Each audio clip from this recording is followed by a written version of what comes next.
Good night to the following people except One Piece Edition, so good luck. Starting on the ultra specific section, anyone whose favorite character is Sanji, you do not get a good night tonight. And if you have the same birthday as Zoro, which is November 11th, then you also do not get a good night tonight. Moving on to the very specific section, anyone who owns a real One Piece manga, you do not get a good night tonight. And anyone who dressed up as Luffy this Halloween, then you do not get a good night tonight.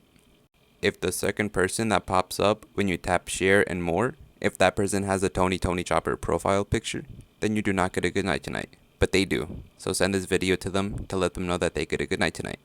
And please don't forget to follow, it really helps out a lot. Moving on to the general section.